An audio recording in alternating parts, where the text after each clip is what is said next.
Okay, let's talk about the interface of a Cinema 4D Studio. Okay, you can see here the interface of Cinema 4D Studio version 16. Okay, you can see a menu bar over here, a toolbar, a second modeling toolbar. You can see timeline over here. You can create animation by using this timeline. You can see object manager over here, content browser, and structure. Okay, let me start with the basic structure. It's called layout. Okay, right now we're working with the startup layout. Okay, I can click over here and you can see there are different type of layouts available for different type of purpose. Like for animation, we can create, we can go to the animation layout. So you can see, we can see the timeline and cover editor where we can modify our animation in different way. Okay, if I working with a body paint 3D paint, okay, so it's create a interface of a body paint 3D, which is a different software, and I can tell you later on about this software. Fine. The next thing is a body paint UV edit modeling. Okay, if you are working with a modeling techniques, so we can use this interface to create a model. Okay, very easily we can create a lots of model by using this interface. All the tools, those we can use create a modeling, these are very handy over here. Okay, it's not active right now, but whenever we start working on it, it shows different use of these tools.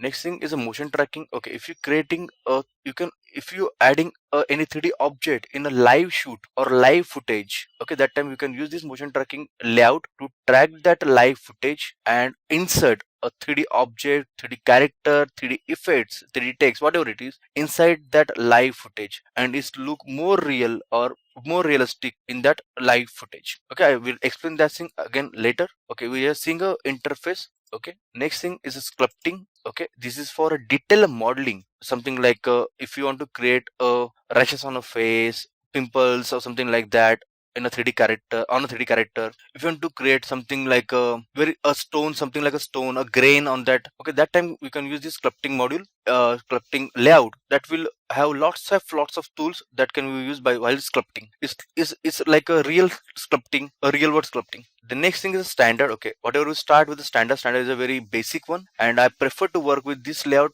at a startup because this have lots of option and very easy to understand. That's why. The next thing is a visualize. Okay, if you working with the architectural model, that time this layout is very useful to you because it have lots of option related to architectural model. Okay, next thing, Cinema 4D menu. Okay, we can create our own layouts by using these things. Okay, I can tell you how can we create a different type of layouts by using these options, but later on I will explain about this. Okay, so I jump back to my standard option, standard layout option. Now you can see this is a perspective view. Whenever we work with a 3D software, we have to see object from different angles. Otherwise, you can't see the realism of that object. That's why we use different layouts or different viewports. Okay, right now we can see only perspective, but when you click a middle click over here, you can see we have a four views over here. This one is a top view. Whatever we see from this view is the top of that object. This is a right view. You can see whatever we see in this viewport, it's the right side of that object and the front of this. This is the front viewport. Whatever we see this from this viewport is the front of that object. Okay, there's lots of different things available, or lots of different views available in this software, like a camera view, top, left view, bottom view, but I will explain you later on.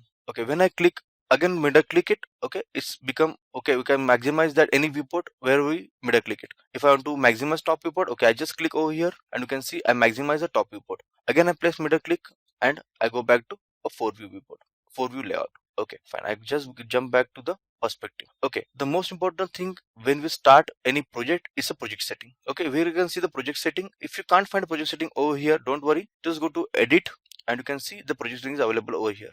Either you can click over here or you can directly jump to the project setting. You can see lots of different things available in a project setting. Let me explain a project setting. Okay, the first thing is called scale. Okay, what scale, what parameter or what unit you want to work with. Okay, if you're creating any product, okay, it's something like a shampoo bottle or something like that. I just want to create a small product designing, okay, a shampoo bottle or medicine bottle. That time I can use a unit called maybe centimeter, millimeter or micrometer. Okay, but when we create any stadium, that time this unit are not useful, so that time you can use a feet or the maybe a yards. Okay, and for the bigger thing we can use kilometers or miles. This depend on your project, what you are going to create. You can set this scale by using these options. Okay, next thing is a fps is a frame per second. Okay, how fast you want to show your animation to the world, that's depend on the fps. Okay, there are different type of fps like we normally use 30 fps in 3D software, but for movie we use 24 fps, 25 fps, or 29.97 fps for different purpose. For television we can use 29.97 fps or 24 fps. Okay, I'll explain you later on how to where we can use different type of fps for different purpose. Okay, minimum time, preview minimum time. Okay, these are different things. Okay, I will explain this later on because this is not right now. I can't explain because I'm not create any animation over here, but when you create animation I will surely explain these all things. Okay, next thing in this is called info. Info means what? Whatever we create over here. Okay, if you want to see your name on that product, okay, you can fill this info form. So whenever you save that product and open in another software or another Cinema 4D version, it shows that this project is created by some like anybody. Those author name is there. You can see the copyright things over here, information about it, and lots of different things filled by software over here. Next thing is the dynamics. Dynamics means particles or rigid body dynamics, soft body dynamics. There are different particle systems or dynamics available in this software, and it is very realistic. For that, we can set some option over here like a gravity or density of this software of the particles, and the temporary saving object or something like that in dynamic option. Referencing is normally used for rigging part. Okay, when we create a character, okay, we have to rig that to animate that. Okay, that time I can use this referencing option. Okay, and the next thing is a to-do list. Okay, is a very common one. Okay, whatever task we want to do this with this project, we can record over here, and then after we can keep it in done or in a task, undone task. Next thing is the key interpolation. Okay, what is the key interpolation?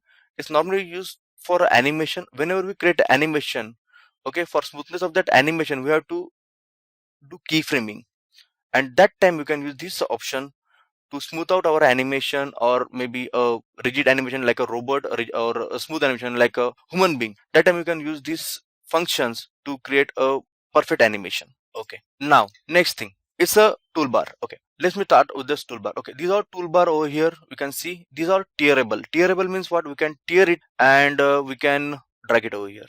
Okay, you can see the lots of things are there. Okay, I can go with a little bit bigger one. Okay, or the mesh line, there are lots of things are there. Engons, create tools, yeah, this one. Okay, when you right click on it, it show me like a icon or text. Okay, you don't want to see the text, you can right click it and see show text icon or text below the icons. I can go over here and say text like this, or I can go and say only icon and text. Okay, here you can see icon size. You can change the icon size of toolbar, tools, orientation. Okay, you can see the horizontal manner or in a vertical manner. Okay, if you want, I want these tools should be over here so I can access very easily. So very easily you can do that. Okay, for any manager or the toolbar, you can just simply, you can see there's some dotted line over there. You can drag and drop this dotted line anywhere, and you can see that will be shown over here. Okay, to reject that or to reveal that, okay, I just drag it back and I can keep it over here. Okay, I want to undock that, so I just right click on these small dotted lines and I say undock. So you can see I undock that and I can see it very clearly. Okay, I close that. Okay, whenever I close it, still it's over there inside my object or menu.